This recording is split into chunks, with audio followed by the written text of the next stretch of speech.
বাংলাদেশে ইন্টারনেট বন্ধ করে দেওয়ার পরে আজকে 4G চালু করার যে সিদ্ধান্ত সরকার নিয়েছে সেই সিদ্ধান্তের পরেও বাংলাদেশে কেউ ফেসবুক, ইউটিউব, টিকটক সহ অনেক কিছুই ব্যবহার করতে পারবেন না। তাদেরকে বন্ধ করে দেওয়ার জন্য সরকার চক্রান্ত চালিয়ে যাচ্ছে। আপনারা জানেন, ইতিমধ্যেই এই রিপোর্টটি সারা বাংলাদেশে প্রচারিত হয়েছে। জোনায়েদ আহমেদ পলক তিনি বলেছেন যে বাংলাদেশে কোনো ধরনের ফেসবুক এবং অন্যান্য টিকটক সহ সামাজিক যোগাযোগ মাধ্যমের অনেক কিছু তিনি বন্ধ করেছেন। এই আওয়ামী লীগের পাঁচাটা দালাল, বর্তমান এই অবৈধ মন্ত্রী জোনায়েদ আহমেদ পলক, তিনি ফেসবুকের উপরে ভীষণ ক্ষিপ্ত। দেখেন, এটা হচ্ছে তার ক্ষিপ্ততার অবস্থান।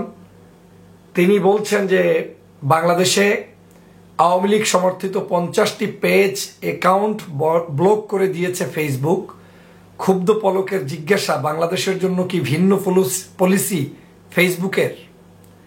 দেখেন, আপনারা নিশ্চয়ই জানেন যে গত প্রায় 1-1.5 বছর আগ থেকে, তারও আগ থেকে, তবে সাম্প্রতিক সময়ের মধ্যে গত প্রায় 1.5 বছর আগ থেকে বাংলাদেশের কোনো মানুষ ফেসবুক ভালো করে ব্যবহার করতে পারে না।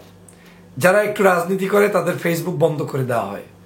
বিভিন্ন ধরনের রিপোর্ট সরকারের তরফ থেকে ফেসবুককে পাঠানো হয়। মনে হয় ফেসবুকটা তৈরি হয়েছে শুধুমাত্র এই সরকারের দালালির জন্য, এই কারণে তাদের কাছে বারবার রিকোয়েস্ট পাঠায়।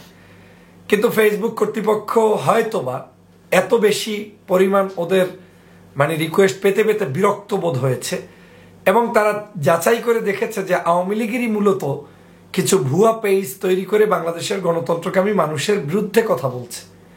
সে কারণে সরকার যতবারই রিকোয়েস্ট করছে, হয়তো ইদানিং ফেসবুক সেটা রেসপন্স কম করছে এবং ফেসবুক বাধ্য হয়ে তারা তদন্ত করে 50টির অধিক সিআরআই সহ এর সাথে সংশ্লিষ্ট অনেকে সহ তাদের পেজগুলোকে ব্লক করেছিল, কাউকে শাস্তি দিয়েছিল, কাউকে আবার ছেড়ে দিয়েছে এবং 50-এর অধিক পেজ তারা একেবারে রিমুভ করে দিয়েছে। এটার পরে এখন ফেসবুকের উপরে ক্ষিপ্ত জোনায়েদ আহমেদ পলক। আমি বাংলাদেশের যারা কন্টেন্ট ক্রিয়েট করেন, যারা ফেসবুকে নিয়মিত আপডেট করেন, টিকটকে কথা বলেন, এটা আপনার গণতান্ত্রিক অধিকার। আপনি এটাকে রোজগারের মাধ্যম হিসাবে করেন, কেউ এটাকে শখের বশত করেন, কেউ এটাকে রাজনৈতিক প্রচারণার মাধ্যম হিসাবে করেন, কেউ এটাকে ধর্মভিত্তিক কাজের জন্য ব্যবহার করেন, যে যেখানেই করেন না কেন, এটা আপনার ওন রাইট। এই ওন রাইটসকে আজকের নিষিদ্ধ করছে কে? নিষিদ্ধ করছে ফ্যাসিবাদী আওয়ামী লীগ। এখন আপনাকে প্রশ্ন করতে হবে যে আওয়ামী লীগের কারণে, নৌকার কারণে, শেখ হাসিনার কারণে আমি আমার ওন রাইটস থেকে বিরত থাকব, আমি এখান থেকে বঞ্চিত হব, নাকি আমার ওন রাইটসের জন্য যুদ্ধ করব? আজ বাংলাদেশের সামান্যতম যে অধিকার, যেই সরকার ফেসবুক, ইউটিউবে মানুষ লেখলে সেইটাকে ভয় পায়, সেটা যে কতটা জনবিচ্ছিন্ন সরকার, সেটা নিয়ে তো আর আপনার কোনো আর্টিকেল লেখার প্রয়োজন নেই, টকশোতে বুঝিয়ে বলার কিছু নাই। যে আপনি একটা ফেসবুকে লিখবেন, সর্বোচ্চ লিখলে আর কি লিখবেন, হাসিনার পতন চাই। এতটুক কথা লেখলে তাতে যাদের শরীর গরম হয়ে যায়, নড়বড়ে হয়ে যায়, যে কোনো মুহূর্তে পতনের চিন্তায় ঘুম আসে না, তাদেরকে দিয়ে আপনি কি চিন্তা করছেন বলেন?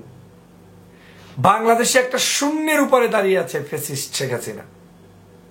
আপনার টিকটক ব্যবহার করে আমার দেশের যুবক, তরুণ, স্কুল, ইউনিভার্সিটির শিক্ষার্থীরা এখন এই মাধ্যমগুলো ব্যবহার করছে, যার যেভাবে খুশি সেভাবে করছে। কই, আমরা তো কেউ বলছি না যে কেউ নিষিদ্ধ, কেউ করতে পারবে না। আপনার যে কন্টেন্ট পছন্দ সেটা আপনি করবেন, আমার যেটা পছন্দ সেটা আমি করব।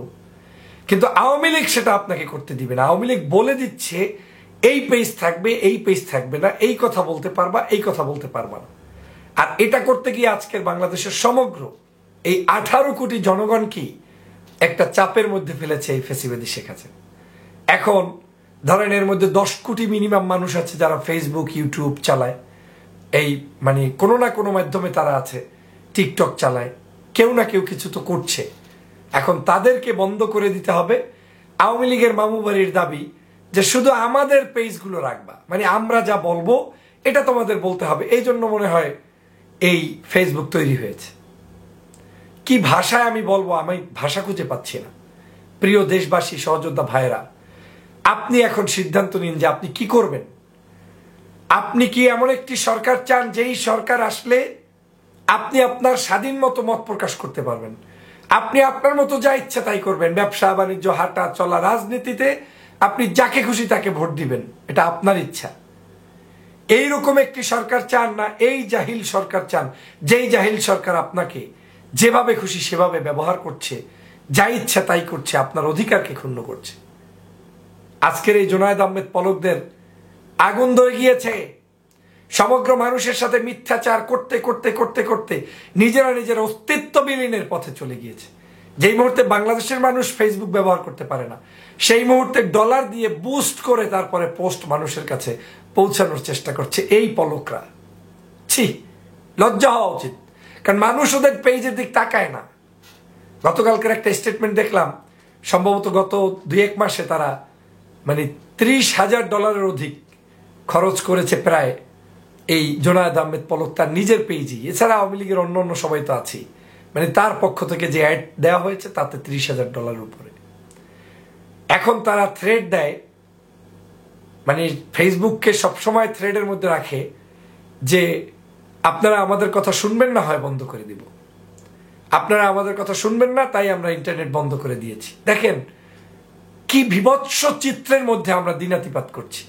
অথচ এটা যদি বিশ্বের অন্য কোনো দেশে হইতো, যে ইন্টারনেট বন্ধ করে দিয়ে সব শাটডাউন করে দিয়ে গণহত্যা চালাচ্ছে, এটা কেউ মেনে নিতে পারতো না, কোনো দেশে এটা হতো না। আপনার যুদ্ধ বিধ্বস্ত দেশেও ইন্টারনেট বন্ধ হচ্ছে না, ন্যূনতম ফেসবুক, ইউটিউব, টিকটক সব চলছে, কিন্তু বাংলাদেশে সেটা আজকে চলতে পারছে না।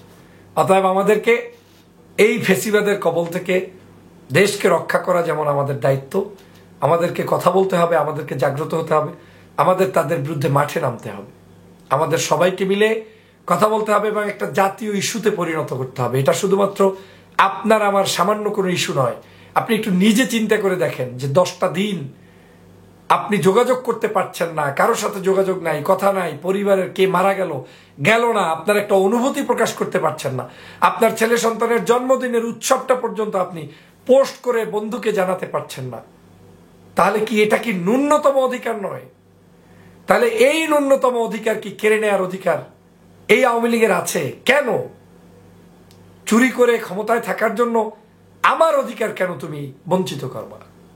তুমি যদি ক্ষমতায় থাকতে চাও, তুমি জনগণের সমর্থন নিয়ে তোমার মতো থাকো, কিন্তু আজকে সেই সমর্থন নেয়ার মতো যোগ্যতা এই আওয়ামী লীগের নেই, যে কারণে চেপে বসেছে, মানুষ খুন করছে, শিশু হত্যা করছে, চরম নৈরাজ্যকর পরিস্থিতি বাংলাদেশে বিরাজ করাচ্ছে, কারণ আপনারা যাতে ওই পোস্টগুলো ফেসবুকে করতে না পারেন।